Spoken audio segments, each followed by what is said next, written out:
Bienvenue dans ce podcast établi par l'équipe de l'INSEAC, l'Institut national supérieur de l'éducation artistique et culturelle. L'INSEAC du CNAM.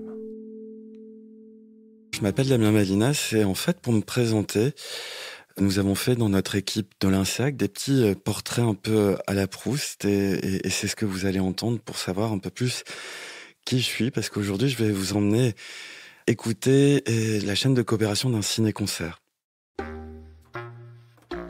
Mon premier souvenir d'éducation artistique et culturelle, c'est il y a très longtemps, et je crois pas que ça s'appelait éducation artistique et culturelle, mais c'était une manière d'en faire.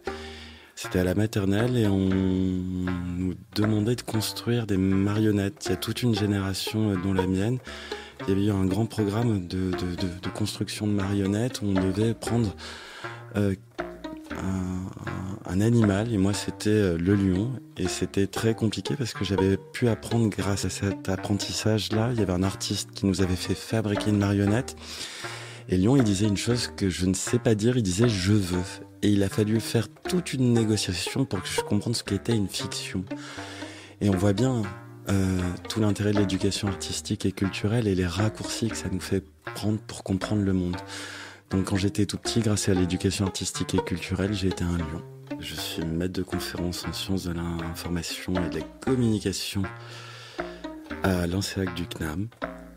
Je travaille sur les publics des festivals et c'est ça qui m'a amené à rencontrer scientifiquement et professionnellement la question de l'éducation artistique et culturelle par le biais de l'éducation populaire, et c'est une longue histoire qui commence il y a très très longtemps.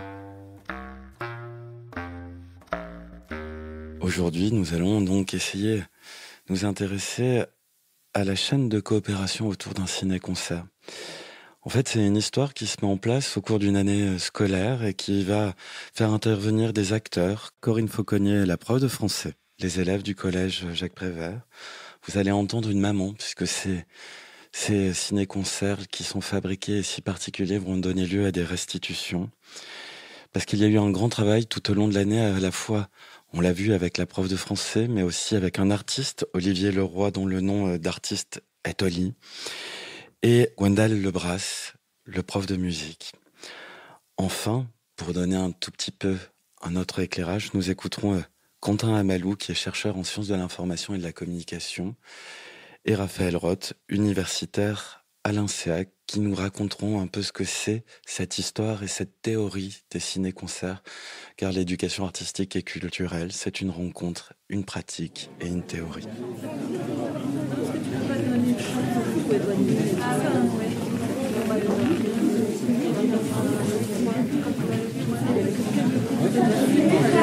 à toutes et à tous. Nous sommes très heureux de vous accueillir ce soir au Théâtre du Champleroy pour cette restitution de cette longue aventure qui a été menée par des élèves du collège Jacques Prévert avec l'Orchestre national de Bretagne, donc 3 musiciens qui sont présents ce soir, le compositeur Olivier Leroy qui les a accompagnés durant de longs mois, et puis en coulisses, l'Union française du film pour l'enfance et la jeunesse qui a également travaillé avec les élèves sur le choix des courts-métrages que vous allez découvrir ce soir.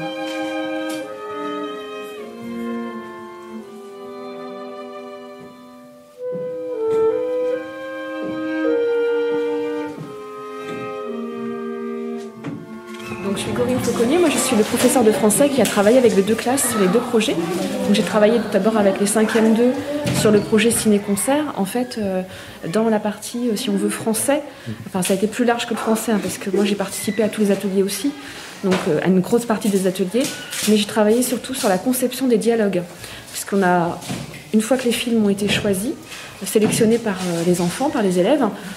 Donc on a travaillé sur les 2 courts-métrages, l'un après l'autre. On les a visionnés plusieurs fois. Et ils ont dû en fait réinventer tous les dialogues. Et il fallait qu'on fasse aussi des tests voix, qu'on fasse un peu de théâtre aussi, de mise en voix et de calage, surtout avec l'image, pour voir comment ça fonctionnait, pour montrer aux élèves que c'était aussi difficile, que ça allait être difficile pour ceux qui allaient travailler sur scène, parce qu'il fallait vraiment que les dialogues soient ciselés pour aller dans le temps imparti de la prise de parole de chaque personnage dans le court-métrage en fait. Donc ça a été un travail assez long. On a commencé à travailler en janvier avec une commande, si on veut, de la part de l'artiste qui nous a demandé de ce que les dialogues soient prêts pour le mois de mars. Donc les dialogues étaient prêts, à peu près prêts pour le mois de mars, quand ils ont commencé la première phase d'atelier auquel j'ai participé. Et puis là, après, on a enchaîné aussi tout ce qui était le reste. On a rajouté sur les voix, on a rajouté le bruitage, la partie rythme, la partie mélodie. Et c'est vrai que mon collègue, monsieur Lebras, vous disait qu'on avait une relation particulière avec la classe. Et c'est vrai parce que du coup, moi je les vois déjà beaucoup par rapport à lui qui les voit 1 heure dans la semaine. Moi je les vois en fait tous les jours. Donc j'étais un peu le relais à chaque fois de l'organisation. Et donc, forcément, il y a une osmose qui se crée, et puis il y a une relation particulière qui se crée avec la classe aussi. Et c'est la première fois que vous faites un ciné-concert ? C'est la première fois, absolument, oui, c'est une découverte.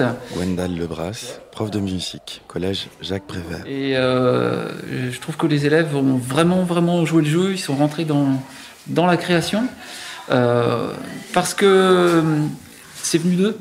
En fait, Olivier Leroy a organisé, structuré le travail, mais les propositions sont venues des élèves.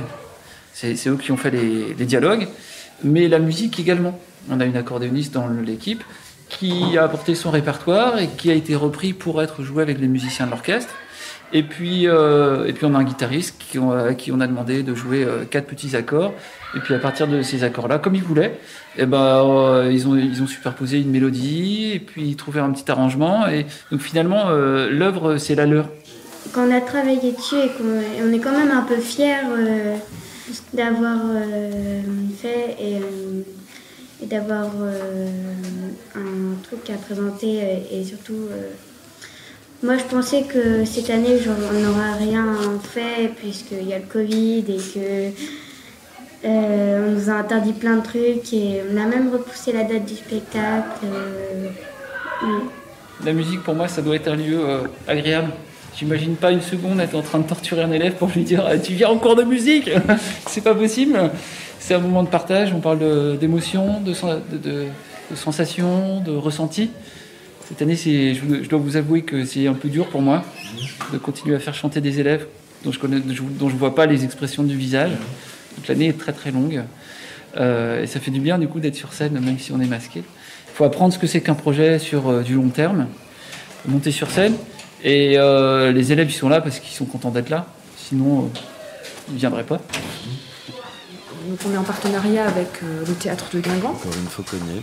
Avec l'UFEJ, donc basé à Saint-Brieuc, pour le choix des films. Avec l'artiste Olivier Leroy. Et également avec l'ONB, donc l'Orchestre National de Bretagne. Dont les musiciens, 3 des musiciens sont venus en fait, sont au théâtre et jouent avec les élèves. Et on devait normalement aller aussi au cours du mois de novembre assister à une représentation à l'opéra. Alors ça n'a pas pu se faire en raison du confinement et du coronavirus. On a été un petit peu déçus, mais les musiciens sont venus au collège plus tard pour jouer. Ils ont eu un concert privé auquel on peut participer les 2 classes qui étaient concernées par le projet. C'est un peu la seule petite déception qu'on a, c'est vraiment de ne pas avoir pu aller à Rennes pour leur montrer l'opéra, en fait, le lieu où travaillent les artistes. Voilà. Et en fait, j'ai travaillé également avec l'autre classe de 5e.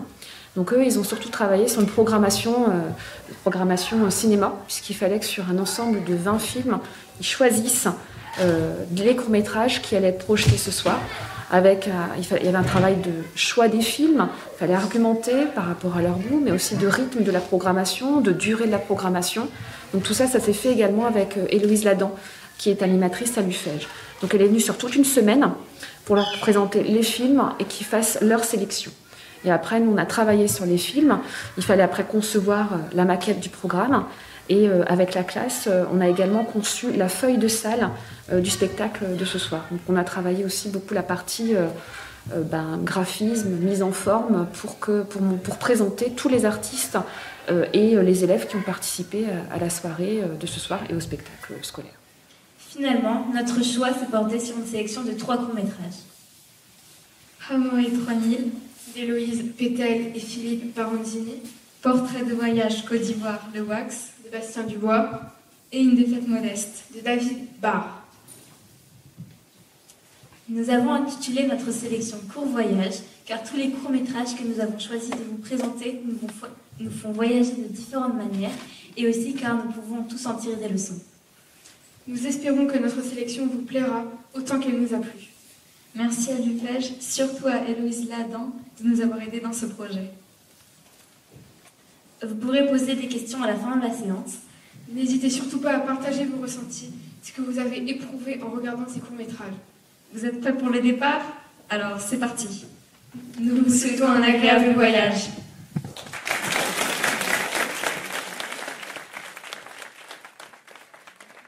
Alors moi je m'appelle Olivier Leroy, j'ai un nom d'artiste qui s'appelle Oli, voilà. En gros j'ai travaillé à la fois dans le milieu classique, les musiques du monde, je fais aussi beaucoup de ciné-concerts jeune public depuis 2000. J'étais dans les premiers à faire pour les tout petits à partir de 3 ans. Après voilà, j'ai fait beaucoup de projets de ciné-concerts, des projets aussi version symphonique avec l'Orchestre national de Lille.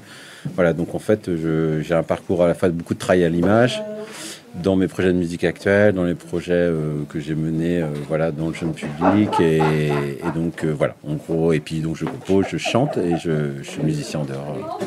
Est-ce que vous pouvez nous raconter ce que vous avez fait avec les élèves ce soir L'idée c'était déjà donc eux ont sélectionné d'abord des films et ensuite moi j'ai regardé les films, j'ai une lecture qui est plutôt une lecture de comprendre comment on va pouvoir le mettre en musique de façon live, c'est-à-dire je vais regarder s'il n'y a pas trop de dialogue, comment s'articulent les dialogues.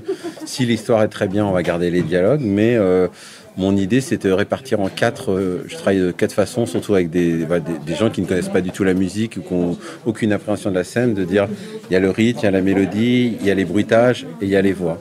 Donc en fait, je leur ai présenté au début comment un film il se met en musique, comment on lui donne vie à l'image. Et je leur ai montré avec des petits objets comment on pouvait faire des bruitages, comment si on aimait bien faire du théâtre, on pouvait faire du doublage de voix. Si on aimait plus le rythme, donc ils se sont inscrits dans des ateliers. Et petit à petit, je leur ai donné une séance pour qu'ils choisissent. Et après, ils se sont définitivement inscrits dans chaque atelier rythmique, mélodique. Et donc petit à petit, donc je les ai pris tous séparément. D'abord, on a mis en place les dialogues. Les dialogues, j'ai demandé à la prof de français qu'ils imaginent eux-mêmes.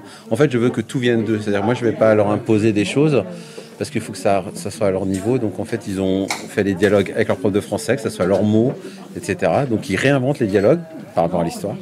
Ensuite, les bruitages, c'était un peu la même chose. J'aurais présenté des objets qu'on pouvait détourner, comme on peut imaginer un bruit urbain en faisant tourner des petites boîtes en métal, des sacs plastiques pour faire la mer, enfin voilà, toutes sortes de choses qu'on peut dériver. C'est-à-dire que quand on voit un ciseau qui se coupe, on peut le faire avec du bois, on peut faire avec plein d'autres choses. Donc en fait, comment on peut détourner les sons.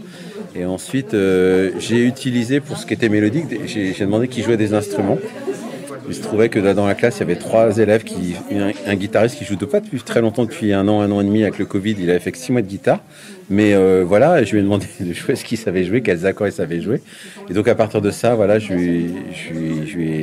on a pris une suite de guitares qui fonctionnait bien. La flûte, c'était pareil, je lui ai demandé ce que ça savait jouer. Donc j'ai laissé jouer, j'ai dit ça c'est bien, ce thème-là, ça pourrait coller. À l'accordéon, c'était la même chose. Et après, je leur donnais des mélodies par-dessus. On essayait de travailler de façon orale.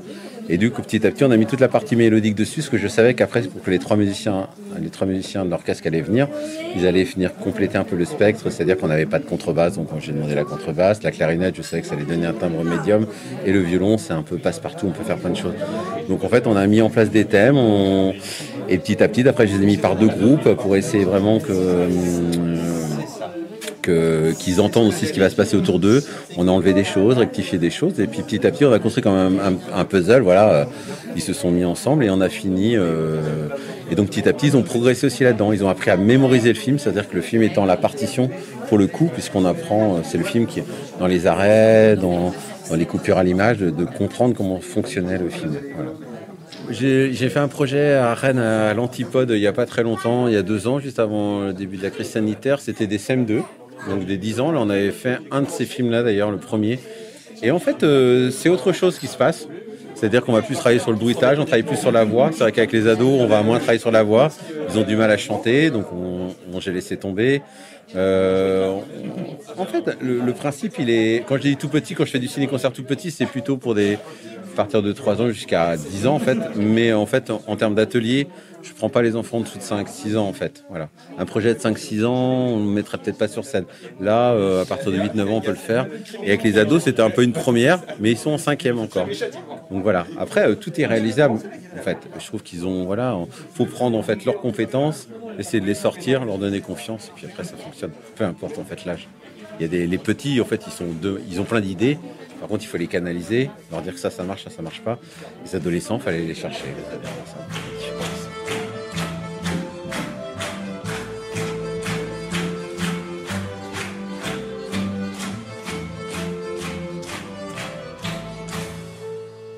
Ça fait 12-13 ans que j'enseigne ici, en fait. Corinne Fauconnier. Donc, je suis là depuis un petit moment. Je suis très attachée à ce collège parce que je trouve que les enfants qui viennent au collège alors peuvent avoir des difficultés scolaires ou des difficultés sociales aussi, familiales, mais ils sont gentils et je trouve ils sont partants pour tous les projets qu'on peut mener avec eux. C'est vrai que c'est assez...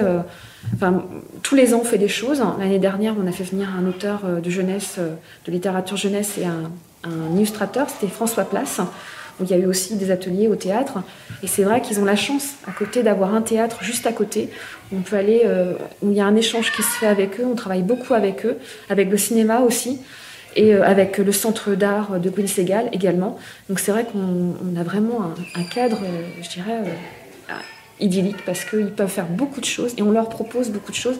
Et ils sont partants, ils sont curieux. Pour ça, ils sont curieux, ils sont ouverts. Alors, parfois, ils peuvent ne pas paraître très scolaires, c'est-à-dire quand on est dans la classe, parfois travailler sur une étude de texte, faire un exercice de mathématiques.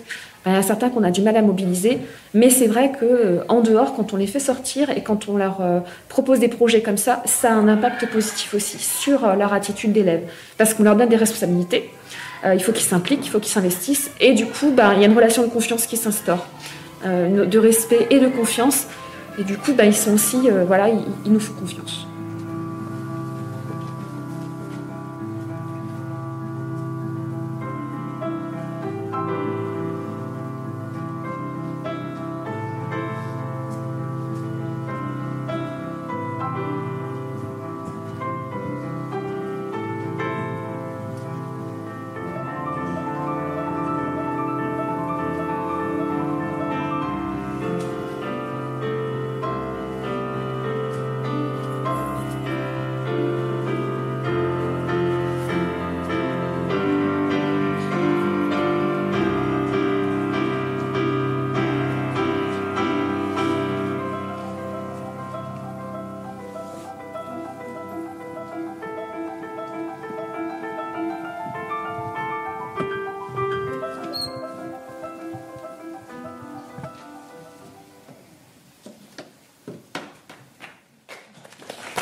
Quentin Amalou, chercheur en sciences de l'information et de la communication.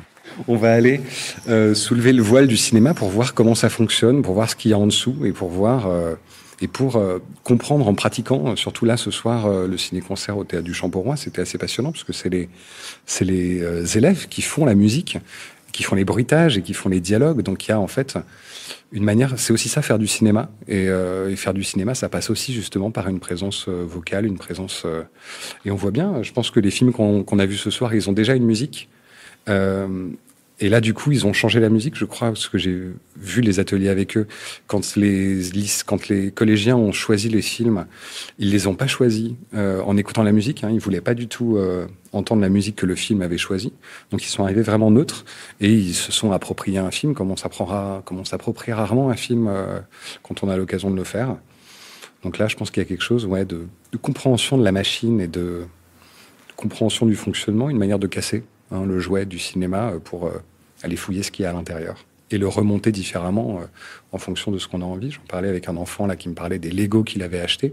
Il y a quelque chose de très Lego dans le ciné-concert. On défait, on refait. Et je trouve que ça, c'est très éducation artistique et culturelle. C'est un exercice très simple qu'on peut faire. Essayez chez vous. Vous coupez à la musique de la télé. Puis vous mettez une autre musique sur un film. Et souvent, ça marche très bien sur les documentaires animaliers. Raphaël Roth, universitaire au sein de l'INSEAC du CNAM. Et vous allez voir que l'autre musique mise sur les images du film à la télé fonctionne parfois très bien, plus que ce que vous ne le pensez. En fait, on est naturellement avide de synchronisation. On a besoin de synchronisation parce que dans la vie, lorsqu'on voit un événement se passer visuellement, il y a toujours un son qui est synchronisé à cet événement-là. Donc on est avide de synchronisation. Et c'est de cette compétence que nous avons que le cinéma se sert pour créer la synchronisation. Alors il y a le travail des monteurs, il y a le travail des ingénieurs du son, qui est un travail important, mais il y a aussi cette compétence qu'on a en nous qui fait qu'on synchronise naturellement les choses, la musique à l'image. C'est le ciné-concert, on travaille sur 2 courts-métrages, The Kiosk et The Kite. Et on coupe le son du court-métrage et nous, on fait les dialogues, le rythme, la mélodie, les bruitages. En gros, c'est comme doublé, mais en direct. Un ciné-concert, c'est un travail d'instrumentation, de bruitage. Et souvent, dans le ciné-concert, les bruitages sont moins présents que les instruments, c'est-à-dire que les instruments remplacent le bruitage. C'est ce que les ingénieurs du son ont appelé le Mickey Mousing, une ponctuation narrative des mouvements par la musique. Mickey Mousing parce que c'est beaucoup Disney qui l'a déployé dans les années 20 au cinéma. Le cinéma d'animation particulièrement, mais aussi le cinéma n'a pas toujours de bruit naturellement enregistré lorsque l'image est enregistrée. Il n'y a pas de captation visuelle et sonore. Donc il faut recréer l'univers musical et souvent les instruments remplacent par exemple le bruit des pas, le bruit d'une personne qui marche. C'est ça qu'on appelle le Mickey Mousing. Il n'y a pas énormément de salles de cinéma qui peuvent se permettre d'avoir un orchestre de 40 musiciens. Quentin Amalou. C'est pas dans toutes les salles de cinéma que c'est possible, donc il y a beaucoup de choses qui se font dans les opéras ou dans les théâtres. Mais il y a aussi des ciné-concerts beaucoup plus confidentiels, avec seulement un ou 2 musiciens ou alors un DJ, et là, ça peut se faire en salle de cinéma. J'ai l'impression que ça se fait plus dans les salles de spectacle que dans les salles de cinéma. Je pense que j'ai été confronté à l'objet quand j'ai fait... dans une association qui s'appelait Ciné-Filles. On a fait un partenariat avec l'orchestre régional Avignon-Provence, qui était un orchestre régional et qui est devenu un orchestre national maintenant, et qui avait organisé un ciné-concert avec nous. Je trouvais ça génial, et en plus ça me permettait de mélanger spectacle vivant et cinéma et musique classique, qui étaient vraiment des trucs qui m'intéressaient. Et du coup, j'ai continué avec un stage à l'orchestre, et ensuite j'ai été en partenariat pendant ma thèse avec l'orchestre, ce qui m'a permis effectivement d'avoir un terrain assez fourni et d'être des 2 côtés, à la fois dans la partie organisation, parce que j'ai beaucoup travaillé pour construire des programmes de ciné-concert avec l'orchestre, et ensuite j'avais un terrain tout trouvé, à la fois d'observation et d'enquêter, parce que j'ai fait passer beaucoup de questionnaires aussi, j'ai fait des entretiens à la fois avec des publics et à la fois avec des chefs d'orchestre et des musiciens. Donc toute cette partie-là était assez passionnante, et c'est vraiment un bel objet, le ciné-concert, qui se développe de plus en plus.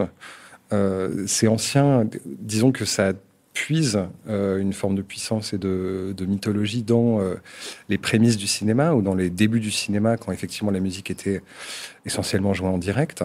Et donc c'est en train de revenir, comme on le voit ce soir, comme on l'a vu ce soir avec un ciné-concert joué avec des enfants. C'est aussi un outil assez génial pour comprendre comment le cinéma marche et pour avoir une approche, je pense, ludique du cinéma.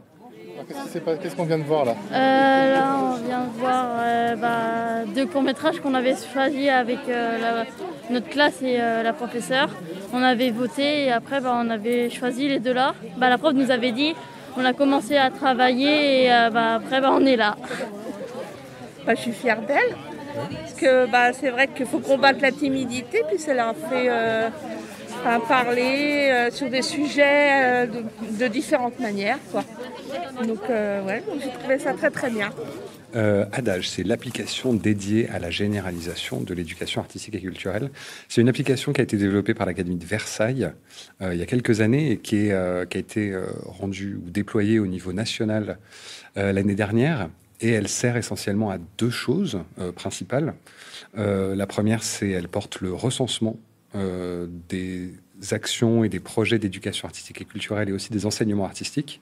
Il y a 3 choses à renseigner: les enseignements artistiques, les projets d'éducation artistique et culturelle qui combinent les 3 piliers, et les actions et événements EAC qui n'en combinent qu'1 ou 2. Donc ça, c'est toute la partie recensement. Donc toutes les écoles privées, publiques et tous les établissements, collèges, lycées, privés, publics, peuvent recenser leurs actions des 2AC sur Adage, ce qui leur permet d'avoir un ensemble de statistiques et de nous aussi être un outil de pilotage au niveau du rectorat. Et la deuxième fonction principale, c'est de porter l'appel à projet de la DAC. Donc c'est en ce moment, au mois de juin, juillet, août, septembre, il y a un appel à projet qui est ouvert et les écoles peuvent déposer leurs projets pour demander des subventions à la DAC. Et c'est généralement, là, cette année, adossé aux demandes de subventions pour la DRAC aussi. Donc tout est traité en même temps en groupes techniques EAC départementaux. Les 3 piliers de l'EAC, c'est pratiquer, rencontrer et connaître. Et c'est pour ça que quand on fait un projet d'EAC d'envergure, comme une résidence d'artistes en milieu scolaire, il faut que ça combine ces 3 piliers. C'est-à-dire qu'il y ait une part de connaissance qui soit acquise par les élèves, qu'il y ait une part de pratique et une part de rencontre avec des œuvres et idéalement avec des artistes qui viennent en classe. Donc c'est ça les 3 piliers. Et quand on fait qu'un événement, par exemple une sortie au théâtre, on n'est que dans la rencontre avec les œuvres ou une partie de connaissance, il n'y a pas de pratique. C'est pour ça que c'est pas un projet d'éducation artistique et culturelle au sens où l'entend Adage, mais ça fait partie des actions et des événements.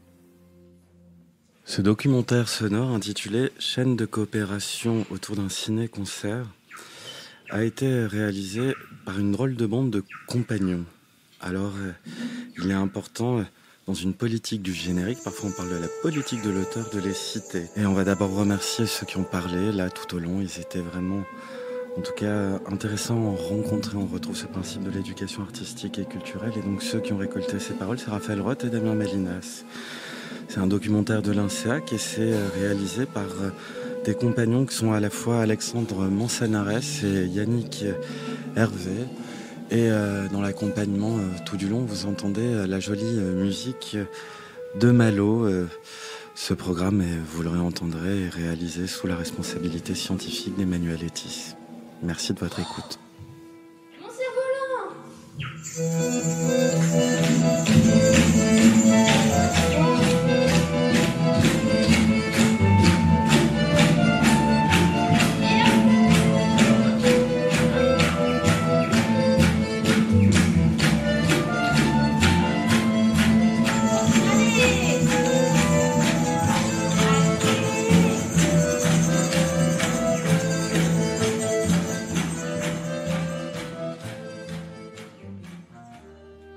Si vous avez aimé ce podcast, faites-le nous savoir avec un pouce bleu et n'hésitez pas à vous abonner pour être informé de nos prochaines diffusions.